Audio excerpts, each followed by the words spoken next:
ওয়াজ মাহফিল তো কোনো কোনো ক্ষেত্রে এখন হয়ে যাচ্ছে সার্কাসের মঞ্চ।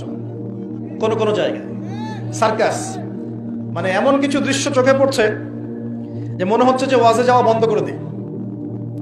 হ্যাঁ, মানে সময়টাকে কিভাবে নষ্ট করা যায়, বাউলের মতো গান গাওয়া যায়, ডিজে জিকির করা যায়, হ্যাঁ, মানুষের সাথে অহেতুক কিছু কথাবার্তা বলে টাইম পাস করা যায়। হ্যাঁ, বাসায় কি করলাম, বউ কি করলো, চা খাই, কফি খাই, এই করি সেই করি, মানে এগুলোই চলছে। আপনি একজন ব্যক্তিকে ডাকলেন, মাশাআল্লাহ কোরআনও বিশুদ্ধ করে তেলাওয়াত করতে পারছে না, বড় বড় ওয়াজও করছে, আবার বড় বড় আলেমদেরকে বাহাসের জন্য ডাকছে। এমনও দৃশ্য দেখছি, কত কি দেখবেন।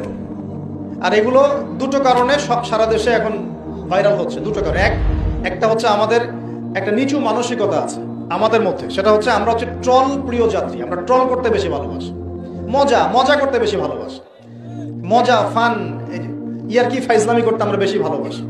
এটা একটা আমাদের দোষ। আর একটা দোষ হচ্ছে আমরা চিলে কান নিল টাইপের মানুষ। যা প্রচার হয় চিলে কান নিল, ব্যাস দৌড় শুরু করে দিল, যাচাই বাছাই করার কোনো প্রয়োজন নেই। আর হয়তো সমালোচনা করতে বেশি পছন্দ করি আমরা, এবং ইস্যু পাগল জাতি। ইস্যু একটা দিল, ব্যাস দৌড় শুরু। একটা ইস্যু দিবে, ওইটার পিছনে দৌড়াবে, 7 দিন দৌড়ানোর পর হাফসায় যাবে, তারপর নতুন একটা ইস্যু আসবে, তারপর